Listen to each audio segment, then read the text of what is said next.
So Jade, what do you got for us today? So this is really exciting.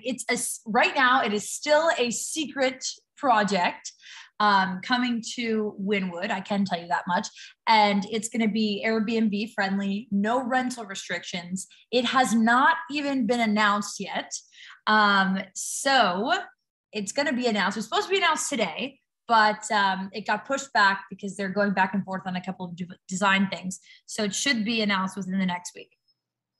You know, it's funny when I hear this, it takes me to like a pocket listing or a coming soon listing where us as agents know everything about it, but we can't share it. And so you're basically, I guess for me, it's like I'm your client and you're sharing with me the pocket listing, but I guess whoever sees this has to contact you. So if someone wanted to get information on it, what would they do? And give us something that would want them to contact you.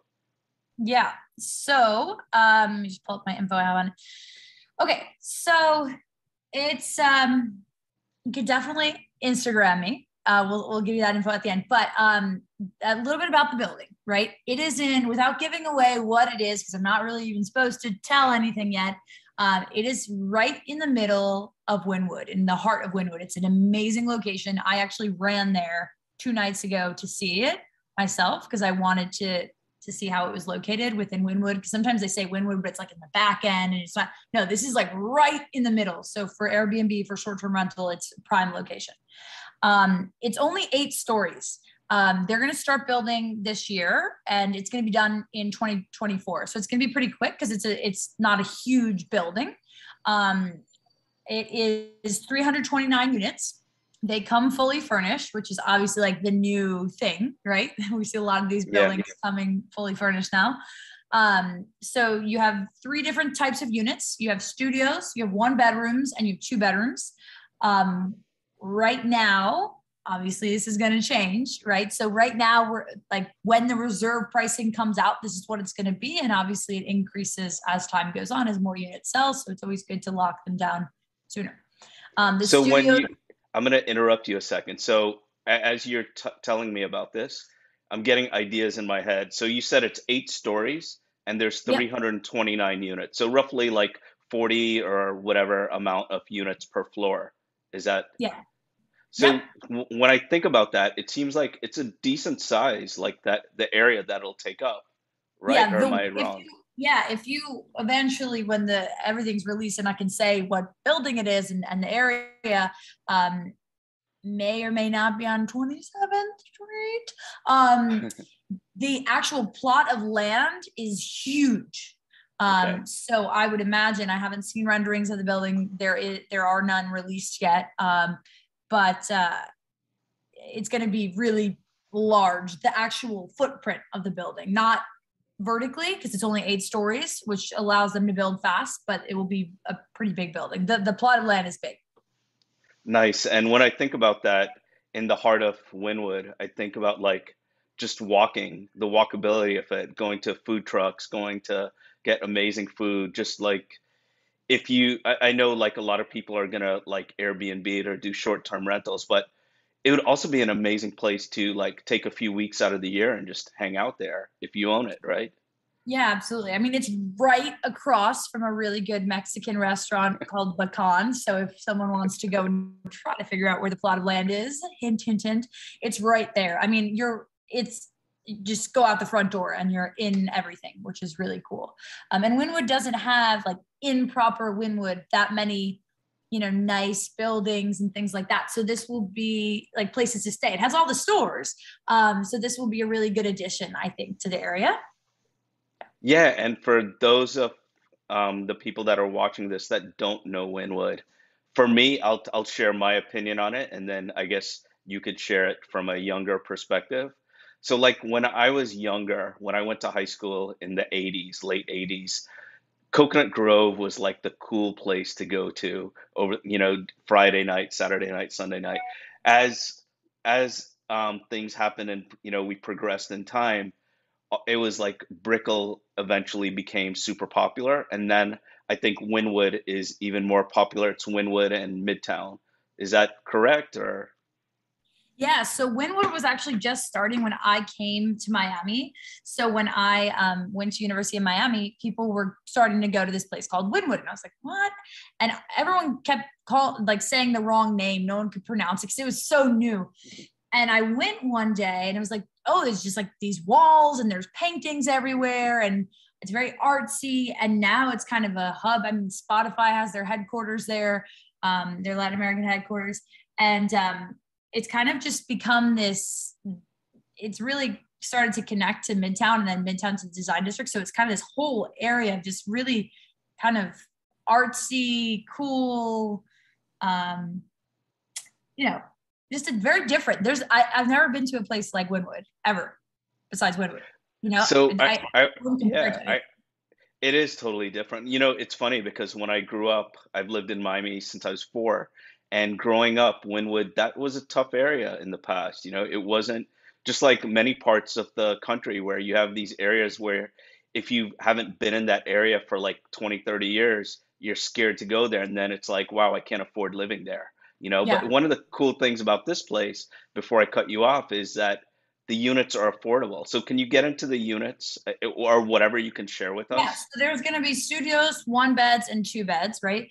The studios are going to be between 464 square feet and 624 square feet. 600 square foot studio is pretty big. Like we have 1 bedroom units that are, 600 square feet too. So, and they're going to start from 530,000, 53900. So roughly 531,000. The 1 beds, which I thought was interesting, are they actually started a smaller square footage than the studio's end. So just Hmm. interesting. The 1 beds, so they're 1 bed, 1 bath, they're going to be from 528 square feet to 806 square feet. And 800 square foot 1 bed is a pretty good size.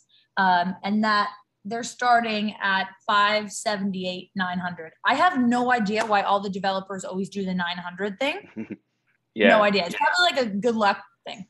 Um, and then they're also going to be 2 bedrooms, 2 bedroom, 2 bath, and they're going to start at 800 square feet, 804 square feet, go up to 931 square feet, and they're going to be from 869, 900, so roughly 870. So You know, for studios the 530, 1 bed 578, and then 2 bed 869.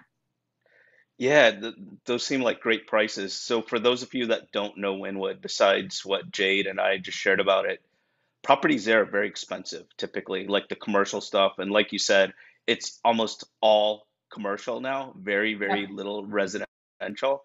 And with that said, I'll give you a quick story. So my sister and family bought a place, I don't know, maybe 7 or 8 years ago, and the guy that sold the place had this plumbing supply business in Wynwood. It was just a warehouse, and he had tools and stuff. So he had bought that in the 90s before this was Wynwood for like in the high 200s. So he bought it for like 290 or something like that. When she bought her house, maybe a year later, I read in the newspaper that he sold it. He bought it like under 300. He sold it for 43 million. It's crazy. It's crazy. That's such a good example of the area. Yeah, so like when you hear the square footage and you've never heard of this place in Miami and you're thinking, okay, this is, to some people it's small, to some people like an 800 square foot 1 bedroom is pretty big. Yeah. And when you think of those numbers, just think that this has so much potential because everything around it is so expensive. Yeah, exactly. So some of the amenities in the building, again, it's only 8 stories, so it's not a huge building, but it's going to have a rooftop pool deck. And I like that they're doing that in a lot of the new buildings because sun is such a big issue in when you live in a condo building. We have 2 pool areas in my building, and you're always trying to rotate on where the sun is. It's always moving, and because they're not on the top. So them being on the top kind of eliminates that issue. So you have the rooftop pool, you have obviously a gym, you have a co-working area, you have a social club. They're going to do a air yoga movement lawn thing. You're going to have 24-hour valet, 24-hour security, and they're doing a bar and restaurant on the top as well, named after the hotel. So this is actually a hotel group out of New York. And it's funny because when I saw it, I said, huh, I stayed in that hotel. And I love that hotel. And it's a very kind of boutique, but high end. It's a cool place. And so they're doing a bar named after the hotel brand on the rooftop. And then on the ground floor, they're also putting a restaurant as well that hasn't been announced yet, and retail as well. So you're going to have retail right underneath and the restaurant, and then the restaurant and bar on the roof.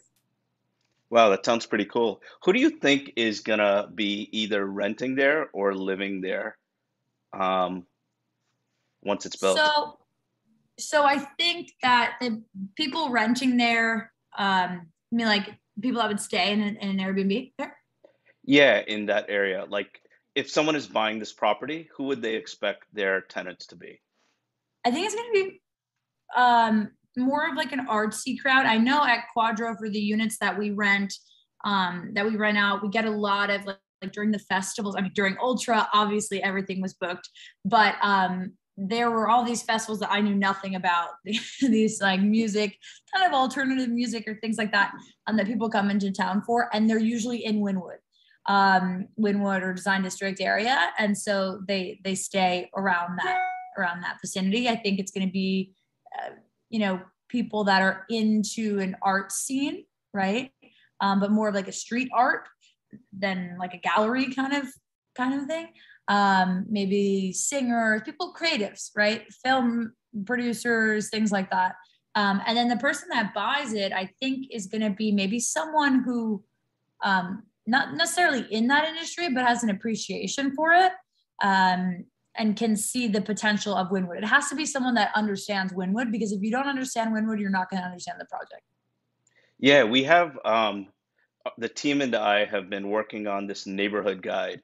So we have about, I don't know, maybe 35 or 40 hyper local areas in South Florida. So if you go on our website, allinmiami.com, there'll be a neighborhood guide where if you don't know anything about Wynwood, we have 5 blogs on it. The first one is Explore Wynwood. The second one would be 5 things you may not know about Wynwood. Next thing would be 5 things to do in Wynwood. Next thing would be 5 places to eat in Wynwood, and the last one would be 5 places to get dessert. And we have a neighborhood drone video of the area so you could feel like you're there. So when you reach out to Jade for the property, if you know all that information, it'll give you a much better idea. But like anything in this market, I wouldn't wait too long, right?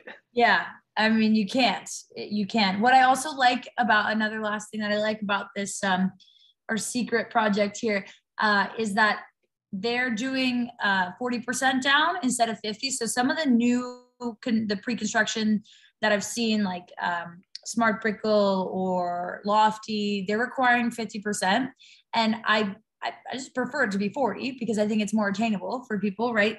The deposit structure is over time, which is nice about pre-construction, right? You do the 10% with contract, and then you do 10% with reservations, 10% with contract, 10% at groundbreaking, and then 10% at top off, and then the balance when the building's built. And I had someone ask me actually today, they were like, oh, but all those people that are buying pre-construction are buying cash. And I said, no, that's not true. Not at all, actually. I would say there are some, of course, that are purchasing cash. It is a cash contract, so it's not contingent upon the financing because things can change in 2 years, right? But you absolutely can finance, and you can actually finance more than just the 60%. So you could typically finance up to 75, maybe depending on your lender, 80% once the building is done.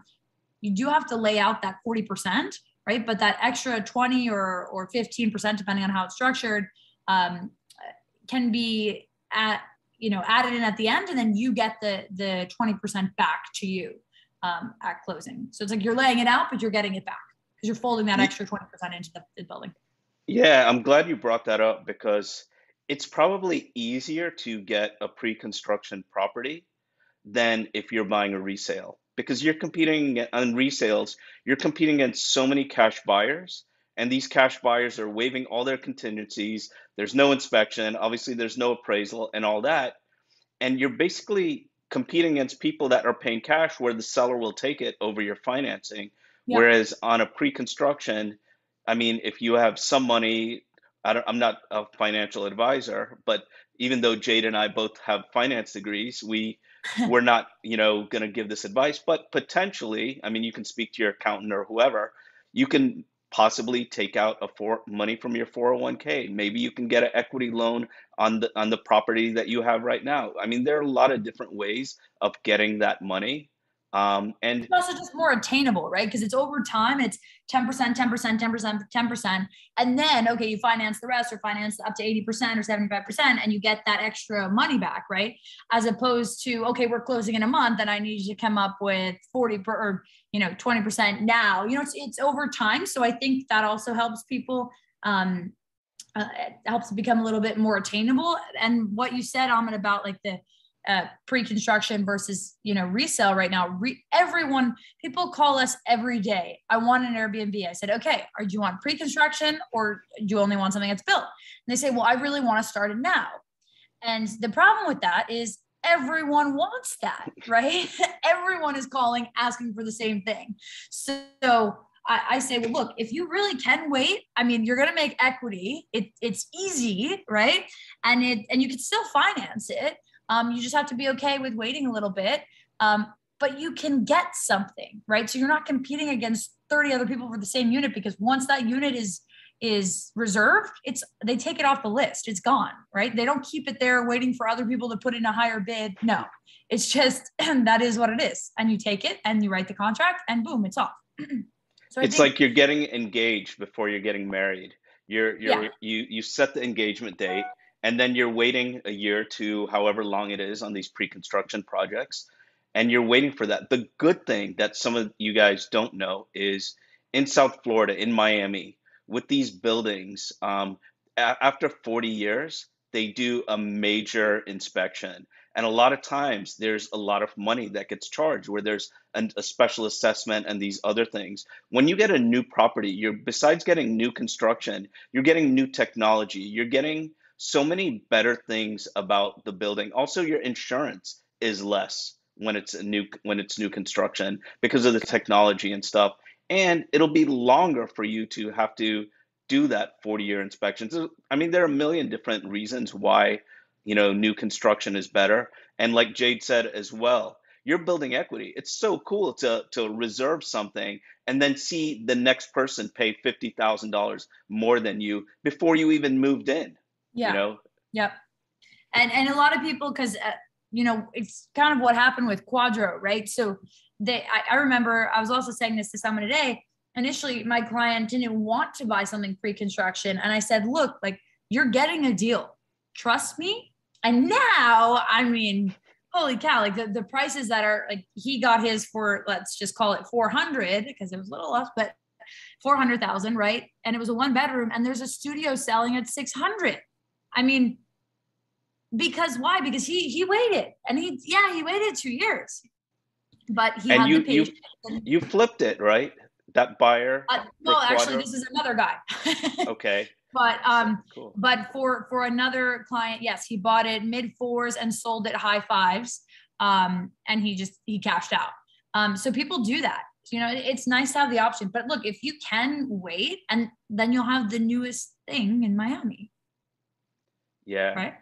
Anything else that we're missing on that unit that you can tell? I know you have a lot more information in your head. So if someone wanted to get that information, if they call you, you can give them more information and they can make a decision on it. I When are they can. taking like down payments for it? So at reservations, which should be next week, um, that's when they'll send out the reservation agreement, and then the 10% is due within 48 hours of the reservation agreement. But what's good about knowing about a project before it's officially launched is that when it is launched, you are getting the absolute lowest price. Yeah, it's like friends and family, right? Anyone, it's a, excuse me. Yeah, it's just imagine if you're a developer and you're building a property and it's before you tell anyone, you tell the people like Jade and all these other people that know about these special things. And this isn't the only property, obviously, that you know about. You know them way before anyone because you jog and it's weird. You like jog and look. You're like looking for land while you're jogging and like I doing am. research. I am. It's interesting because one of the buildings over here at Hamilton on the Bay that just got like is in the process of getting gutted by Amco. They bought it and now they're redoing it. They just started putting the rentals on the market, and I kept getting all these alerts, and I was like, "What? I don't recognize this address." And I was like, "Oh my gosh!" And it's interesting. It was just so weird because to watch the whole process, because I saw when they kicked the tenants out, I saw when the tenants lived there, and now they're redoing it and putting everything on for sizably more. But yeah, I mean, that's how I find out, is by running all over the place. How long do you think it'll take before this sells out? Oh, this is going to be very quick. Um, I think this will be three months. 3 months. Yeah. And obviously, during that 3 months, if I'm not mistaken, you know more about pre-construction than me. They're probably going to have some price increases before it sells out, right? Yeah. So as they sell more, prices increase. So it would be best to contact you sooner than later, like immediately. Sooner rather than later. Yep, absolutely. Okay. So if they contact you as this is posted, can you take care of them? Or do they Yes, have to absolutely. wait? No, we will be able to get you in prior to. Okay. Okay, cool. Awesome. Anything else or you're good? So if you're interested in it, just shoot me a DM on Instagram. My Instagram is at Jade Kalbacher, and Amit's going to put that below, right? Yeah, it's also by your name on the Zoom. Oh, it's also by my name. There you go. So that's right. Just at, just look it up. Yeah. Um, There's only yeah, one so Jade. yeah, right. Yeah. So thanks for joining us, guys, and reach out to Jade. Bye.